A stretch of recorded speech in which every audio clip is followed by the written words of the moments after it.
Um dos principais motivos, talvez o principal motivo que me levou a fazer uma história de Amor e Fúria é fazer, talvez, tentar fazer com que os brasileiros gostem tanto de história do Brasil quanto eu gosto. Pelo menos mudar um pouco esse olhar, uma certa visão um pouco antiga de que história é uma coisa velha sobre o passado, datas para serem decoradas para uma prova e tentar recolocar, né, colocar no lugar dessa visão uma visão dinâmica da história, de que a história é um espaço, é um lugar cheio de emoções, cheio de aventuras. Lembrar que a história, na verdade, ela está sendo escrita hoje, todos os dias, né? É uma coisa viva e também é um território de muita disputa.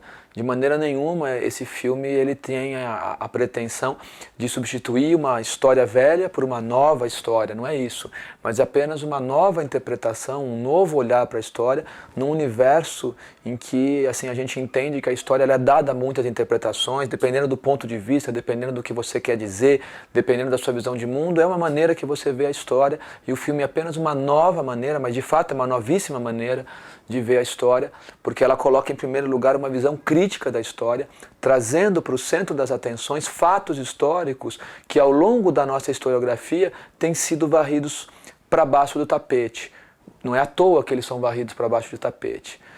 Eu acho que o tema principal desse filme, o tema que me levou a abordar o filme, sobretudo, é uma percepção que me angustia profundamente, que é, todos nós sabemos tudo, muito sobre o Holocausto dos judeus na Europa, por exemplo. Tem livros, tem filmes, todo ano sai um filme novo, a gente sabe muito sobre isso.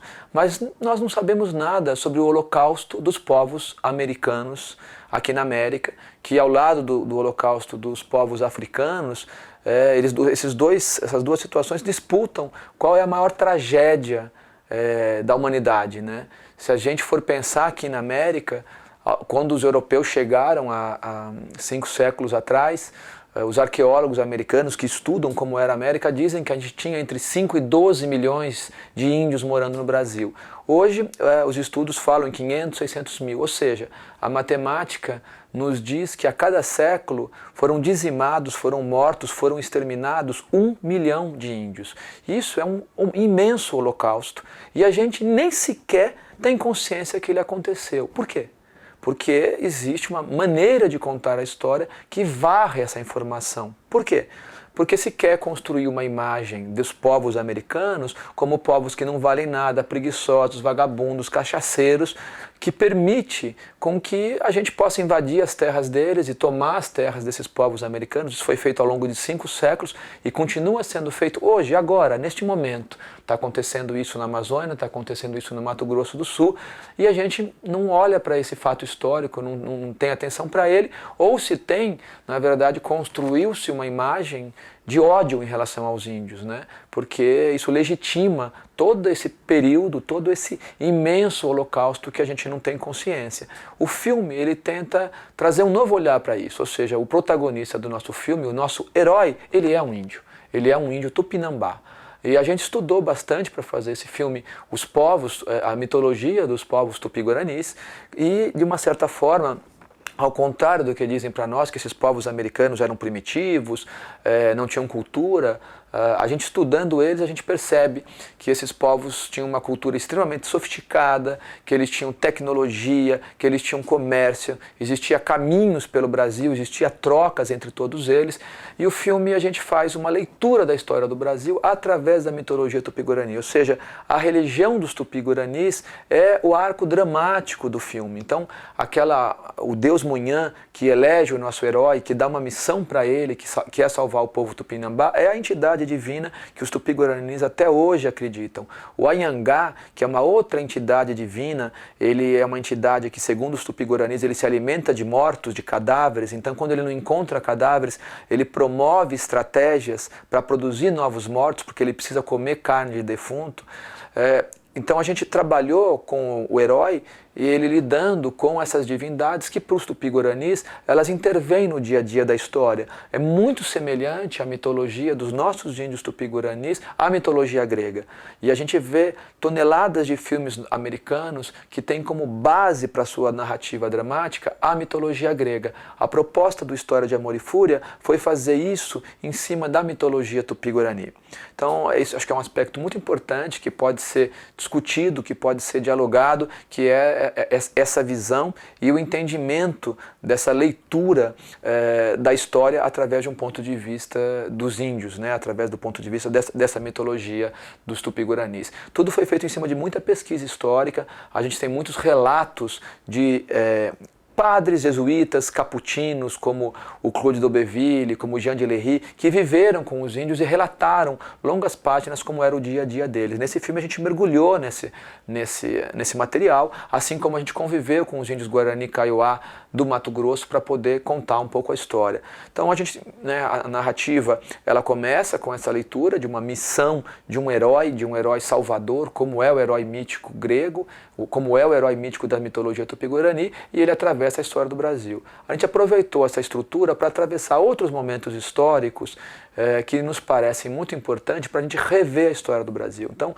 quando a gente visita a Balaiada, todas as personagens que aparecem na Balaiada são personagens baseadas em fatos históricos reais. Então, Manuel Balaio, que é o nosso protagonista, ele vivencia, ele é uma personagem da história de fato do Brasil, que liderou essa grande revolução contra o poder dos fazendeiros, contra uma certa opressão que os negros e, vamos dizer, os brasileiros da raia miúda encontravam ali no Maranhão e no Piauí.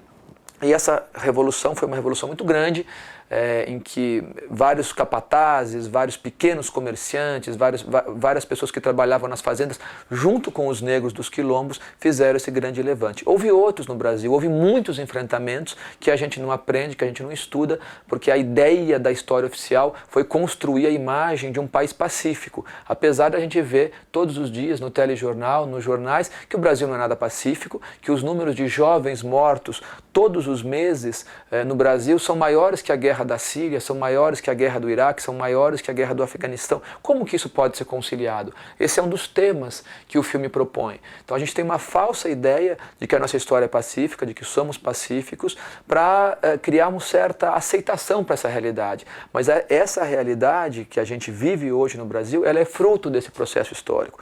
Então, por exemplo, quando nós visitamos a Balaiada, a gente visita também essa questão da sociedade escravocrata, né, que eu acho que é um bom aspecto para a gente discutir em sala de aula, que é a realidade brasileira hoje como herança de uma sociedade que durante 4 séculos foi uma sociedade escravocrata, ou seja, a economia e a sociedade viviam do aprisionamento de gente na África, do aprisionamento de índios no interior do Brasil e da disponibilização dessa mão de obra escrava para se produzir a economia do país. São 4 séculos em que o Brasil funcionou nessa economia e com essa estrutura social. Será que o que a gente vive hoje ainda rompeu com essa estrutura ou ainda reflete muito dessa violência, dessa estrutura, de transformar os seres humanos em mão de obra apenas como valor para se produzir as coisas, né? Então, eu acho que esses aspectos eles estão colocados dentro do filme, eles podem ser discutidos, podem ser refletidos. Uma coisa curiosa, por exemplo, é que a gente vê no filme o Dom Cosme, no episódio 2, que é uma personagem real que existiu,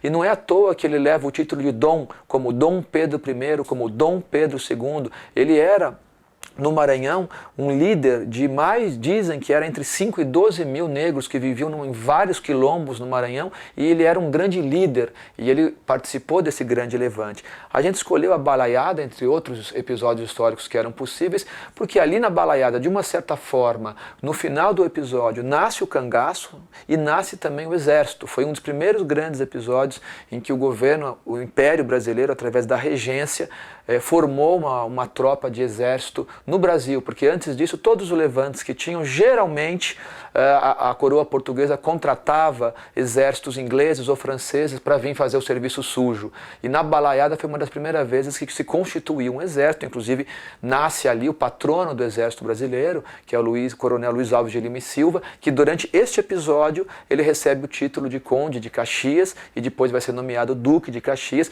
e hoje ele é o campeão de estátuas, de nomes de ruas, de cidades, de praças, foi eleito pela história oficial como o grande herói da história brasileira.